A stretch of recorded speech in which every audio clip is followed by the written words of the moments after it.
Alguns artistas conseguiram transformar dor em música e deixaram verdadeiros testemunhos de como que é viver de coração partido. Hoje eu quero compartilhar com vocês 5 grandes discos sobre desilusão amorosa que talvez você nem conheça o real sentido e a real história por trás deles, mas que são verdadeiras obras de arte e merecem muito atenção.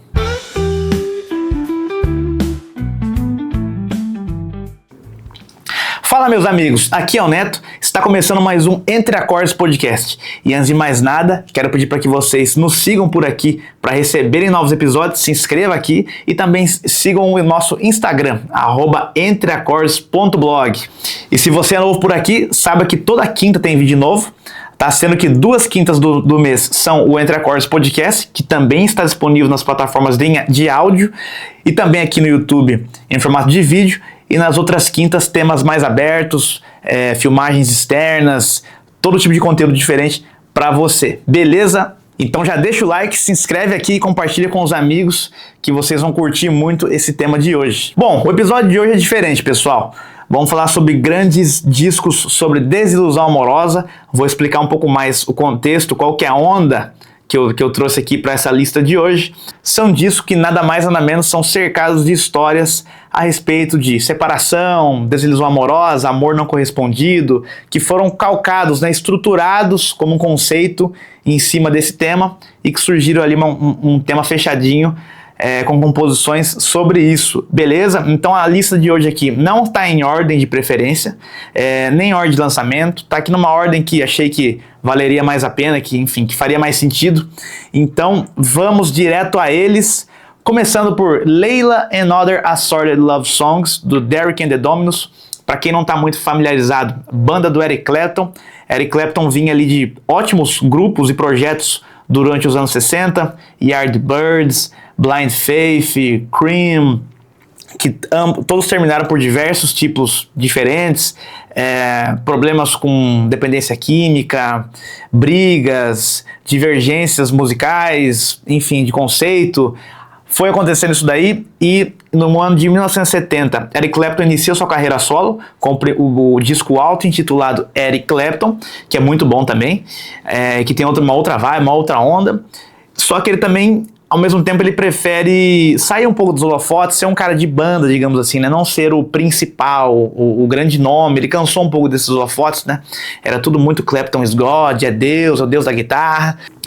E aproveitando o seu momento pessoal e tudo que ele estava passando ali, ele estava enfrentando um problema emocional, digamos assim, de coração partido, porque ele estava muito interessado na esposa do seu melhor amigo, George Harrison, dos Beatles, a Pattie Boyd, e então ele estava em conflitos ali emocionais e de índole, enfim, como pessoa, porque ele estava se apaixonando pela esposa do melhor amigo, era uma coisa que ele não conseguia controlar, estava muito interessado, ele falava que era uma coisa que ele nunca tinha visto antes, ele não podia se conter, então ele tentou ali de todas as formas chegar até ela, não teve naquele momento o amor correspondido, ela só via como amiga, digamos assim, não conseguia, enfim, ela estava casada, teve esse problema, então ele não conseguiu alcançar o que ele desejava e saiu esse disco, nada mais nada menos que Layla and Other Assorted Love Songs, que é a música e outras canções de amor sortidas. Muito bom esse tema.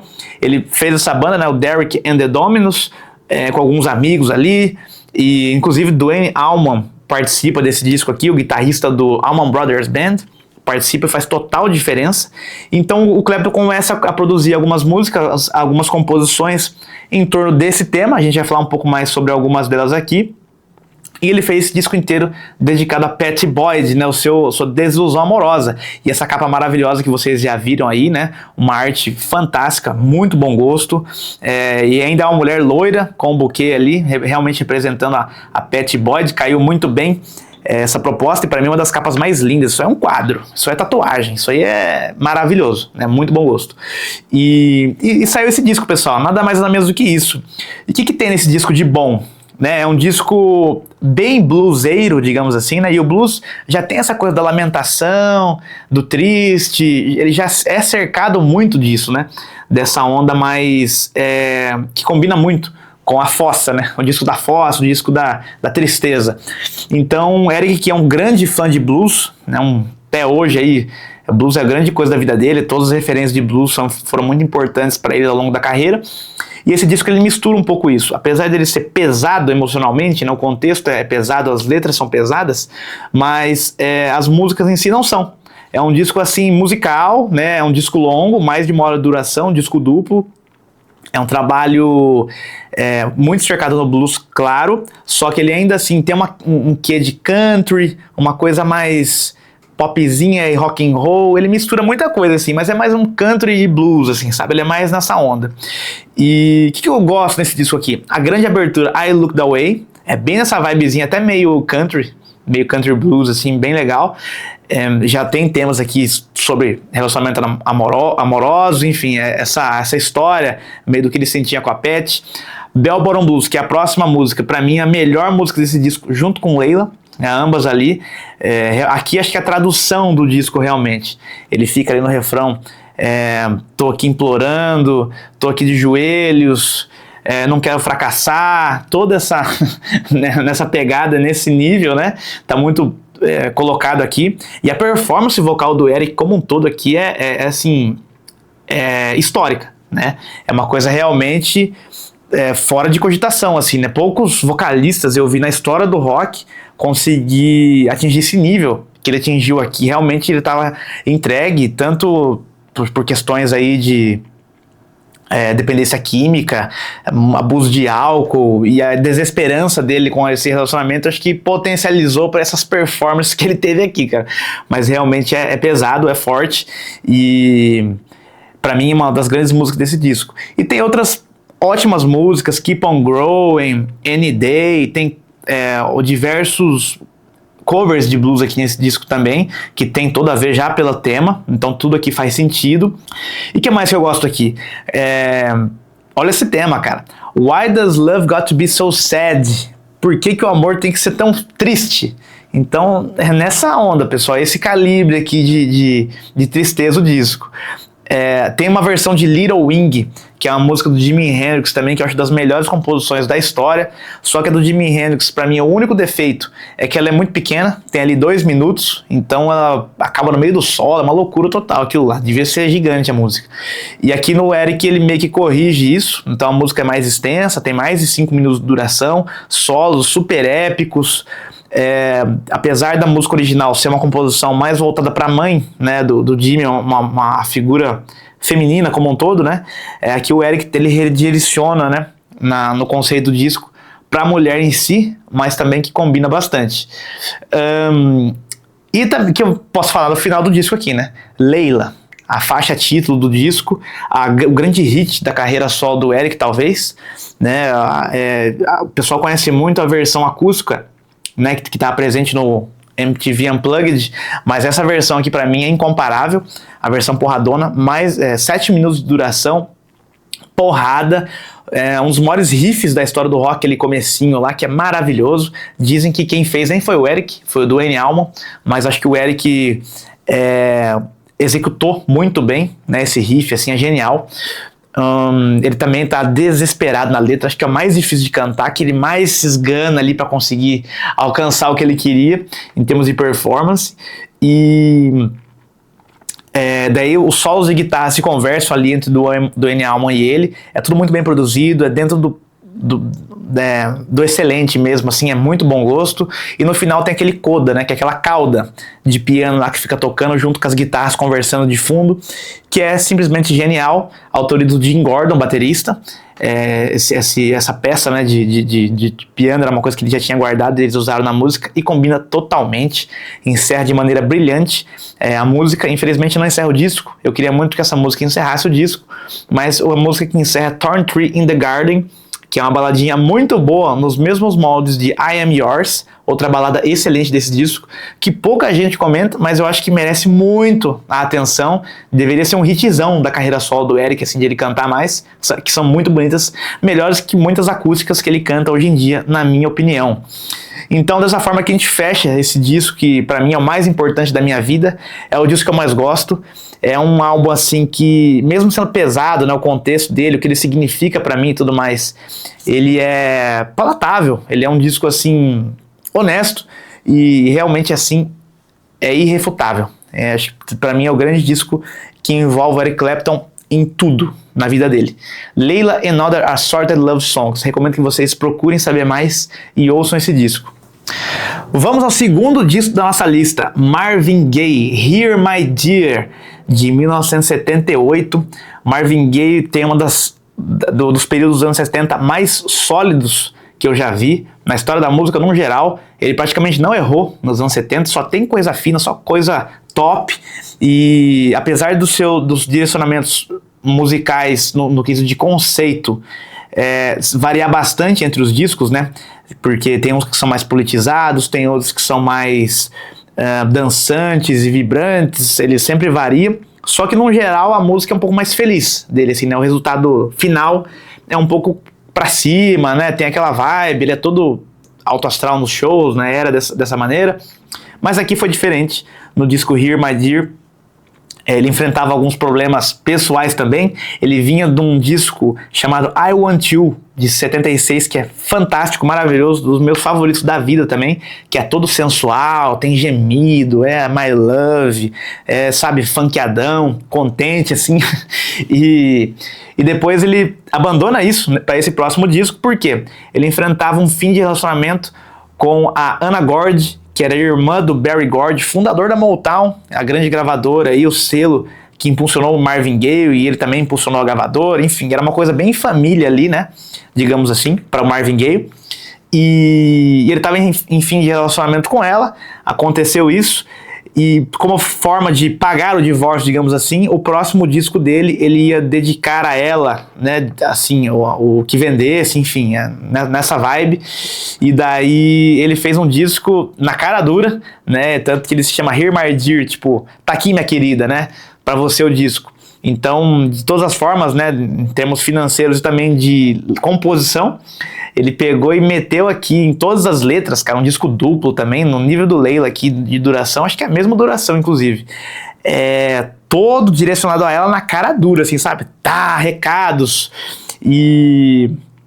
Então, é um disco assim que musicalmente já muda, porque como ele tem esse tom, ele já é mais pesado, é um disco mais livre, digamos assim, então ele tem faixas maiores, meio na repetição ali, é mais embalado numa vibe mais neutra, ele não é tão porradão, apesar de ele colocar pra fora sentimentos aqui, ter momentos um pouco mais agitados, mas ele é um pouco mais cadenciado, né? Então é um disco assim muito especial. O pessoal às vezes deixa ele um pouco de lado porque ele não é tão radiofônico dentro do Marvin Gaye, né, do que ele traz. Só que ele ainda assim é um disco muito musical, assim, muito legal. Você percebe a tristeza ali nele, na forma como o Marvin canta, interpreta e fala as composições, mas enfim. O que eu posso destacar dele aqui? A própria Here My Dear, eu acho que já deixa todos os recados aqui, ele já fala nos primeiros versos, né? Tá aqui, minha querida, esse disco é dedicado a você e tudo mais. E nas próximas músicas ele vai contando a história deles ali, de amor deles, e os momentos que começaram a dar tudo errado, né? Então I Met a Little Girl, que já emenda a próxima música, ele já conta a história. Depois a mais pesada daqui também, que eu acho que é o grande hit desse disco, e que acho que resume muito bem por esse título, né? When did you stop loving me? When did I stop loving you? Quando você parou de me amar e quando eu parei de amar você. Então é tenso. A que eu mais gosto aqui é Is That Enough? É o suficiente? Acho que ele está se referindo aqui a de ter dado esse disco para ela, digamos assim, né? Acho que a grande que eu mais gosto desse disco aqui, que ela é mais funkeadona um pouco, ela tem uma vibe ali que vai toda até o final. Everybody Needs Love também é maravilhoso. Anna's Song, direcionado 100% para ela. Eu gosto desse título aqui, ó. A Funky Space Reincarnation. Muito bom, né? Fall in Love Again. Então, assim, é um disco irretocável, uma capa maravilhosa também. Esses discos todos aqui, as capas são muito boas dessa lista de hoje. Marvin Gaye lá, uma cultura meio grega ali, né? Enfim, uma escultura meio grega ali, não sei. Genial, muito bom, muito bonito. e merece demais que vocês ouçam. É meio que uma pérola perdida, que pouca gente comenta sobre, mas que merece muito, muito ser ouvido. Beleza, pessoal? Vamos ao terceiro disco da nossa lista, um disco também pesadíssimo musicalmente e conceitualmente. Estou falando do grande Bob Dylan. Bob Dylan, que também alterna muito aí seus direcionamentos musicais, né? Tem hora que é mais rock, tem hora que é mais folk, tem hora que é mais pra cima, tem hora que é mais pra baixo. Bob Dylan é gênio na composição e da maneira que ele guiou sua carreira aí, dos seus 60 anos de carreira, acho que ele tem, né, cara? Acho que é tudo isso. Então é gigante da música mundial. Em 75 ele lançou Blood on the Tracks, um disco também muito especial, reverenciado por todo mundo, pelos fãs e não fãs. Todo mundo respeita esse disco como um grande disco da carreira dele. Talvez seja o grande disco. Aqui o Dylan, a briga é um pouco mais diferente, né? Porque ele tem uns 10 trabalhos impecáveis, então é difícil escolher o melhor. Mas esse aqui certamente é o meu favorito da carreira dele. E qual foi o contexto desse disco? Ele estava ali num fim conturbado de casamento com a Sarah Dylan. Então, como sempre, né? Essa onda emocional inspirando muito nossos artistas aí, né? Que é normal, né? A música acaba refletindo um pouco do que a música reflete um pouco do que a vida é, né? E esses artistas souberam aproveitar muito bem isso. O Bob Dylan vinha de um lançamento do Planet Waves, de 74, que é o disco com a The Band, que é um disco bom, mais solar, otimista. E depois aconteceu isso com ele, então já mudou o direcionamento, mudou tudo. Ele vinha de uma ótima fase, assim, né? Apesar do pessoal não gostar tanto do início dos anos 70 dele, no geral, apesar de eu achar bom, ele vinha de trabalhos sólidos, e esse disco é mais um deles, né? Um disco que mergulha aí no folk, blues melancólico, harmonias mais secas, digamos assim, né? Mais pra baixo, realmente, assim, é bem melancólico mesmo. Aqui você pega que é isso mesmo, sabe? E ele também se doa muito aqui nas interpretações, não tanto tecnicamente, mas se doa muito emocionalmente. Você sente nas músicas isso, né? E o que tem nesse disco aqui, pessoal? Tem a faixa de abertura Tangled Up in Blue, que eu acho que é o grande sucesso desse disco aqui, que todo mundo conhece. E é muito boa mesmo, é um pouco mais radiofônica, dentro do possível aqui, né? Uma música muito boa. Simple Twist of Faith talvez seja a minha favorita, muito bom gosto e bem melancólica, que eu acho que representa, eu gosto sempre de representar, né, um disco ou uma música. Esse aqui representa total, cara, representa total, então muito boa, muita qualidade e... A composição em si, né, cara, muito pesada e tem tudo a ver com o disco, acho que realmente é melhor. You Are Big Girl Now, acho muito boa também. Idiot Wind, nossa, essa aqui também tem uma letra pesadíssima, que também merece o destaque. Tudo aqui é muito bom, pessoal, não tem nada assim que eu acho que não mereça o destaque. Tem If You See Her Say Hello, também, que lá pro lado B, que eu acho maravilhosa. Assim, é o disco mais sério, eu acho, da carreira do Dylan, nesse sentido. É um disco que todo mundo respeita, todo mundo gosta. Difícil você ver quem não gosta, é difícil você ver quem não acha o favorito ou o melhor dele. Eu acho que eu tô nesse time também. É um disco que... Eu não imaginaria o Dylan fazendo um disco desse, se eu não conhecesse. Você fala, não, cara, o Dylan acho que não. Ele é um cara mais politizado, acho que ele não vai muito pra esse lado pessoal. Mas aqui ele foi total e fica um registro histórico pra vocês na nossa lista de grandes discos sobre desilusão amorosa. Vamos caminhando aqui pro quase final da nossa lista, ao quarto disco de hoje. Tô falando de uma banda que o pessoal vai até achar estranho aqui, mas depois ouça com carinho. Maroon 5, Songs About Jane, de 2002. Maroon 5 é aquela banda, aquele caso curioso, que acontece muito hoje em dia, né? De bandas que se venderam, digamos assim. É até curioso, pessoal, cara, Maroon 5 é aquele som descartável pop lá, que tem uma música ou outra boa, recente, o resto é tudo meio igual e nem aí. É mais ou menos isso. Só que esse disco aqui, pessoal, é o disco de estreia desde 2002, que surpreende muito, tá? Musicalmente aqui é até porrada, viu? É até porrada. O padrões Maroon 5, padrões pop, assim, é um disco que, se eles tivessem, cara, seguido essa linha de estilo, assim, eu acho que eles teriam o mais respeito de pessoas como do meu estilo, né, que gostam, não que eles se importem com isso, mas eu acho que ele teria mais respeito de uma crítica mais séria, por assim dizer, sabe? Porque é uma banda que tem qualidade, tem um vocalista que eu acho excelente, presença de palco, canta muito ao vivo, um timbre de voz totalmente diferente, que ninguém tem, na hora você já sabe que é ele. Então, assim, inconfundível. E nesse disco aqui aconteceu isso. O Adam Levine, né, que é o vocalista, que é o grande cara por trás da banda, ele se inspirou no relacionamento conturbado que ele teve com a Jane, a namorada Jane dele, e fez aqui um Layla parte 2, né, o Layla dos anos 2000, é bem nessa onda. Fez esse disco de estreia do Maroon 5 já com essa temática pesada, forte, né, e com uma vibe séria.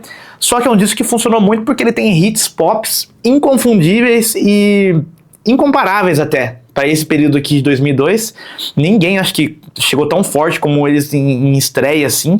Se a gente for falar um dia sobre discos de estreia, de novo aqui em vídeo e tudo mais, esse disco tem que estar, cara. Tem que estar porque musicalmente ele é muito bom, ele é bem orgânico, não é aquele pop descartável assim que, tá bom, sabe? Não, para tocar no rádio é uma coisa bem, dá pra ver que os caras têm, sabe, essa qualidade. Tomara que eles reencontrem aí esse som, apesar de não estar na moda e tal, mas eu queria, cara, uma parte 2 nesse estilo aqui, porque é coisa fina. Depois ouçam, tira o preconceito e ouça pra você ver.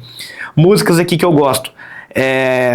Vou começar destacando This Love, que pra mim acho que deve ser o grande hit deles, né, cara, junto com uma outra aqui de baixo que eu já vou chegar nela, mas assim, This Love é maravilhosa, é pra cima, e nesse disco eles alternam bastante, entre uma coisa mais alto astral e coisas um pouco mais deep, mais melancólicas, e dá muito certo, tanto na experiência como um todo aqui, tanto pra conseguir hits ali e alcançar mais pessoas, né.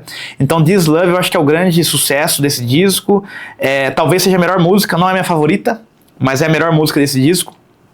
Muito boa, radiofônica, com a banda pronta, já no primeiro disco, com essa temática, assim, nessa vibe. Shiver também é uma faixa que eu destaco bastante. She Will Be Loved também é um dos maiores sucessos da história da música, essa aqui todo mundo conhece. Bela interpretação do Adam Levine. Grandes hits, já no primeiro disco, hein, cara. Must Get Out, essa aqui pra mim é a melhor música do disco, minha favorita, a música que eu mais gosto da carreira deles, uma das músicas que eu mais gosto na vida, é nesse nível. Must Get Out, assim, é maravilhoso, trechos aqui muito importantes, sobre desilusão amorosa, bem na cara dura mesmo.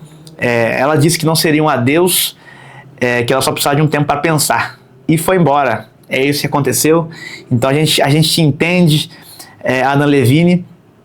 Temos também aqui Sunday Morning. Puta, olha isso. Eu tô falando aqui já de 3 sucessos enormes, cara. Então, Sunday Morning, maravilhoso. Ele meio que desfruta um pouco do como que era o dia a dia com ela ali, nessa uma coisa mais alto astral, e também acho que fantástica, dispensa maiores apresentações. Secret é muito bom, e aí encerramento também, Sweetest Goodbye, também é muito legal. Então Maroon 5, cara, uma banda aí que o pessoal não leva tanto a sério, mas que merece sim um pouco mais de atenção, principalmente nesse disco. Beleza, pessoal? E vamos ao último disco da nossa lista de hoje aqui, de grandes discos sobre desilusão amorosa. Vamos falar de Frank Sinatra, Sings for Only the Lonely, de 1958, olha só o ano desse disco. Frank Sinatra, cara, Frank Sinatra que é um cara que é o rei da fossa, digamos assim, né? Ele se encaixa muito bem, o estilo de canto dele, as composições, assim, as interpretações dele, né? Se encaixam muito bem nessa onda. Eu gosto mais dos discos dele que são assim, né? Ele vinha do lançamento de Come Fly With Me, que acho que é de 57, salvo engano, que é outra onda, super pra cima, um romantismo mais elegante, uma coisa mais chique. E depois ele mergulha na escuridão total, nesse disco aqui, o Sings for Only the Lonely, influenciado muito, é claro, como sempre, por seu fim de casamento com a Ava Gardner. Então ele pegou e voltou tudo aqui, abriu o whiskyzão, né? O charuto e o whiskyzão, foi pro estúdio e foi fazer esse disco que pra mim é o melhor da carreira do Frank Sinatra. Pra mim, você vê que tem isso, né, cara? Esses discos aqui, não sei se é porque eu gosto do tema, o que é, mas esses discos aqui são os favoritos meus, assim, não tem jeito. E aqui ele mergulha, cara, nesse som melancólico total, com arranjos orquestrais tristíssimos, que combina muito com a onda. E aqui ele canta baladas maravilhosas. Tem Only the Lonely, que já começa nessa vibe. Angel Eyes, putz, isso aqui também é das músicas mais lindas que eu já vi na minha vida, apesar de triste. Goodbye, muito boa. Blues in the Night também, gosto bastante. E o One For My Baby, que pra mim é o grande destaque desse disco aqui. Muito boa, as versões ao vivo são muito boas desse disco também. Enfim, é um trabalho assim que fala por si só. Aqui é o som da solidão, realmente, assim, acho que o grande som da solidão seria esse, acho que define muito bem. A capa é muito boa também, ele lá meio como palhaço, chorando, assim, cara, é assim, sei lá. É pesado, esse é um disco assim que não dá pra ouvir toda hora, dá uma bad vibe, assim, forte, mas acho que merece muito a menção aqui. É um dos trabalhos mais ricos também, reverenciados do Frank Sinatra. E acho que fecha muito bem a nossa lista aqui como, né, os grandes discos sobre tristeza no geral, desilusão amorosa. Acho que está muito bem representado. Foram 5 discos aqui que eu acho que a gente viu, né, como é que o artista ele consegue, né, emprestar um pouco da dor dele pra gente ali, pra música. E é uma forma de traduzir, né, cara? De traduzir, a gente se identifica com isso, quem já passou por problemas parecidos, ou enfim, que se identifica com o tema como um todo. Eu acho que a gente abraça esses discos abraçam a gente de volta. Então, acho que fica pra vocês a recomendação aí. Assim como, se você também nem liga pra esse tipo de tema e tal, mas gosta de música, ouçam esses discos, cara. Todos os 5 aqui, ó, é coisa realmente, obra de arte, fora do padrão, assim, de excelência, que merecem muito sua atenção. Eu espero que vocês gostem. E comenta aqui embaixo, pessoal. Você já conhecia algum desses discos? Tem algum favorito entre eles?